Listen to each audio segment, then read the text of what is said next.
আসসালামু আলাইকুম ভিউয়ার্স, শুভ দুপুর সবাইকে। কেমন আছেন সবাই? আসলে ঘোরাঘুরি তো খুব হয় না। মেয়েরও পরীক্ষা, এসএসসি পরীক্ষার সামনে, মেয়ে কোচিং করছে, আমার স্কুল, নানান ধরনের ব্যস্ততা। তারপরেও মাঝে মাঝে বাচ্চাদেরকে নিয়ে ঘুরতে হয়। তা আমরা তো এদিকে তো ঘোরার তেমন কোনো জায়গা নেই। শহরের বিল্ডিং আর আশেপাশে এই বাড়ি আর এই রাস্তা, কোচিং আর বাসা, স্কুল আর বাসা, এই পর্যন্ত ঘোরাঘুরি। তারপর আমরা ছুটির দিনটা পেলে মাঝে মাঝে একটু ঘুরতে নিয়ে গেলে একটু রিক্রিয়েশন হয় বাচ্চাদের জন্য এবং আমাদেরও মেন্টালিটিটা ঠিক থাকে। তো সেই দিন গিয়েছিলাম হচ্ছে যে আমাদের পার্কে, যে একটা চিড়িয়াখানা আছে জয়নুল আবেদিন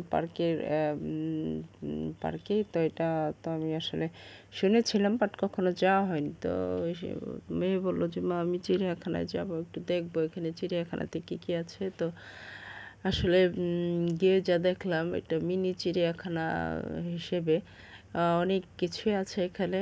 তো প্রথমত আমরা যেখানে ঢুকেছি, প্রথমে দেখেছিলাম হরিণের পরে দেখেছিলাম হচ্ছে যে নানান ধরনের পাখি আছে, হরিণ আছে, তারপরে বিভিন্ন ধরনের কবুতর, বক, বাদর, তারপর হচ্ছে লাভবার্ড আছে। এই যে বক দেখুন, একদম বয়স্ক বক, এগুলো অনেক বয়স্ক বক। তারপরে ভালুক আছে, সাপ, অজগর সাপ আছে, তারপরে হরিণ তো আছেই, তারপরে হচ্ছে যে কুমির আছে, মোটামুটি গাধা আছে, তারপরে হচ্ছে যে ময়ূর আছে, সজারু আছে, ভালুক আছে। যে দেখুন ভালুকটা সেই বিশাল বড়, 6 ফিট উচ্চতা। ভিউয়ার্স, ভালুকটাকে দেখে আমার খুব ভয় লাগছিল। আর বানরের কাজ তো হচ্ছে যে বানরামি করা।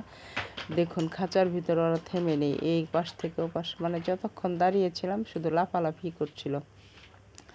মানে বানর কাকে আর বলে, মানে একেই বানর বলে, তাকে দেখলেই বোঝা যায়। যে বিভিন্ন ধরনের পাখালি আছে, পাখিগুলো বেশ সুন্দর সুন্দর। আমি অবশ্য এত পাখির নামও জানি না ভিউয়ার্স। তো কবুতর আছে, কাঠঠোকরা আছে, কাঠঠোকরা দেখলাম। ময়না পাখি আছে, এই যে কাঠঠোকরা দেখুন, খুব সুন্দর লাগছিল পাখিগুলো দেখতে দেখতে, ঘুরে ঘুরে দেখছিলাম। আর এই যে এটা হচ্ছে সজারু, আমাদেরকে দেখে ওইদিকে ঘাপটি মেরে বসে আছে। এই যে হচ্ছে কুমির, 2টা কুমির আছে ওখানে দেখলাম, একটা পানিতে ছিল আর একটা হচ্ছে এই যে দেখুন কাসিম, এটা কাসিম বসেছিল, 2টা কাসিম। আর এই যে সবচেয়ে সুন্দর লেগেছে, এই যে দেখুন ময়ূর ভিউয়ার্স, খুবই সুন্দর ময়ূর। উট পাখি আছে ভিউয়ার্স। তো আপনারা কখনো উট পাখি ডিম দেখেছেন কিনা আমি জানি না, আমি জীবনে ফার্স্ট টাইম দেখলাম। আর এই যে হচ্ছে গাধাটা।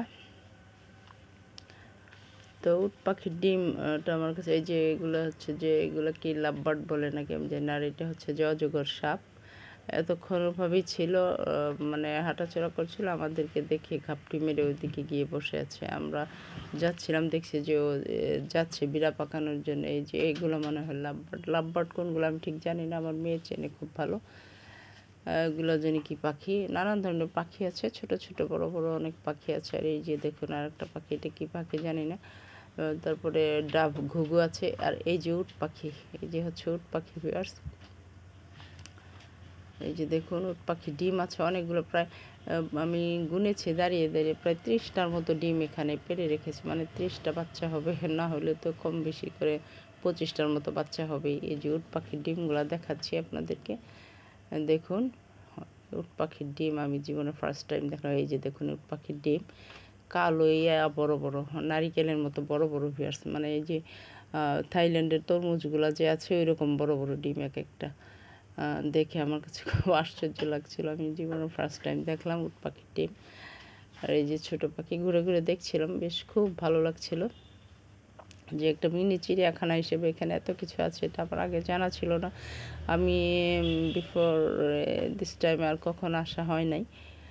আর এই যে দেখুন বানরের বানরামি, মানে ওদেরকে যতক্ষণ দাঁড়িয়েছিল ওদের মানে বসে থাকতে দেখিনি।